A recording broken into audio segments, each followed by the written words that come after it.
Today's video is sponsored by Nobility.co.uk, the leading company in selling legal titles in the United Kingdom. Get a 10% discount in any purchase by mentioning Death Row.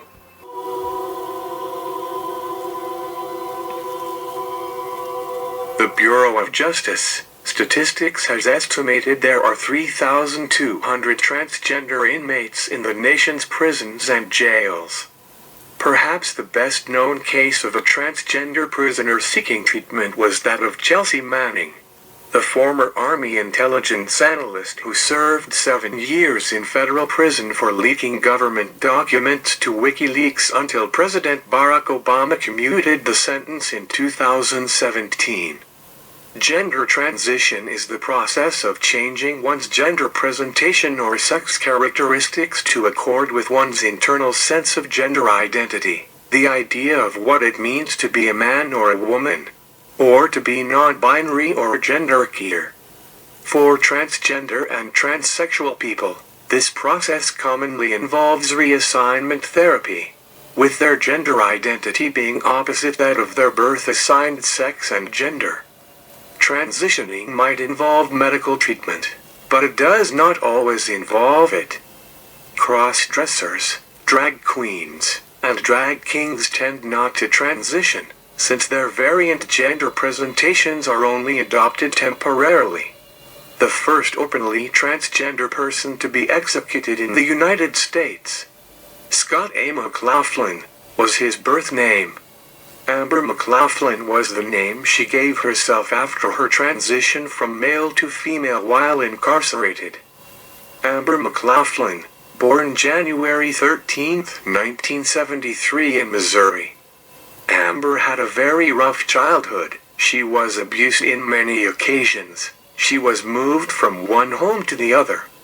A foster parent rubbed feces in her face when she was a toddler, and her adoptive father used a stun gun on her. Scott had a sad childhood. His mother worked as a prostitute, while his father was an alcoholic. He was frequently abused and negated during his early childhood. At the age of 5, Scott was adopted. However, her adoptive father also physically abused him.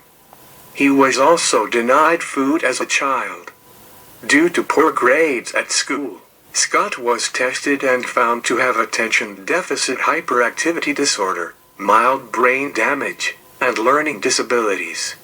Yet this is not an excuse to commit crimes. Amber was charged as a sex offender because of a 1992 conviction for sexual assault against a 14-year-old girl. Her crime escalated from being a sex offender to a murderer. McLaughlin killed Beverly Gunther, her ex-girlfriend, on November 20, 2003, and dumped her body in St. Louis, near the Mississippi River. At the time of the crime, McLaughlin was living as male. She transitioned from male to female. Scott McLaughlin and Beverly Gunther first met in 2002. They quickly began dating and moved in together. They often fought and broke up before getting back together. In the spring of 2003, their romantic relationship ended, but they continued to see each other on social occasions. Additionally, McLaughlin would call and visit Beverly at her place of work. On October 27, 2002, McLaughlin was arrested for burglarizing Beverly's home. McLaughlin argued that he was simply trying to reclaim items he left at her house after they stopped living together. As a result of the burglary, Beverly sought, and was granted, an order of protection against McLaughlin. About 1 month later, on November 20, 2003, McLaughlin drove to Beverly's place of employment. When she got off work and emerged from the building, he approached her. They spoke while walking to her truck. At her truck, McLaughlin attacked her with a knife. He forced her to the ground where he raped her. McLaughlin then repeatedly stabbed Beverly with his knife, ultimately killing her. McLaughlin attempted to dispose of the body by dumping it in the nearby river. However, Thick underbrush by the bank prevented his progress. Beverly's body was left in the underbrush while McLaughlin returned to his vehicle, which had a flat tire. McLaughlin slept in the parking lot. A day later, McLaughlin led police to the location where her body was dumped. Previous to her death, Gunther reported McLaughlin would show up at her office and sometimes hide out in the building. In 2003, long before transitioning, McLaughlin was in a relationship with Beverly Gunther. After they stopped dating, McLaughlin would show up at the suburban St. Louis office where the 45-year-old Gunther worked, sometimes hiding inside the building, according to court records. Miss Gunther obtained a restraining order, and police officers occasionally escorted her to her car after work. The following day, after the murder, McLaughlin cleaned out his car with bleach. He eventually asked a friend to take him to a hospital to obtain medication for his mental disorder. Police arrested McLaughlin at the hospital. McLaughlin confessed to the murder. However, he has never confessed to raping Beverly. McLaughlin initially had a deadlocked jury and in 2016 was even awarded a new sentence. In 2021, however, a federal appeals court reinstated the death penalty.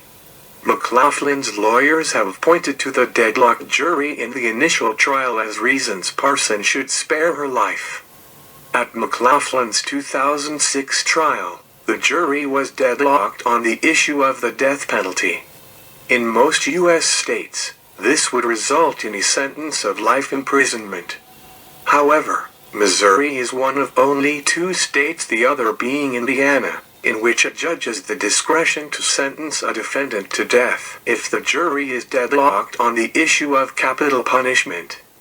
Formerly Scott, McLaughlin was sentenced to death by a judge in 2006 as a persistent offender to consecutive terms of death for first-degree murder, life for armed criminal action, and life for forcible rape. The inmate has been housed at the Potosi Correctional Center prison in Mineral Point, Missouri, a prison specifically for high-risk male prisoners and death row inmates. Amber McLaughlin, 49, previously known as Scott McLaughlin, was convicted of stalking and killing a former girlfriend before dumping the body near the Mississippi River in St. Louis. McLaughlin's fate was sealed on Tuesday, January 3, 2023, when Republican Governor Mike Parson declined a clemency request. The clemency petition cited McLaughlin's traumatic childhood and mental health issues, which the jury never heard during her trial. It cited severe depression that resulted in multiple suicide attempts, both as a child and as an adult.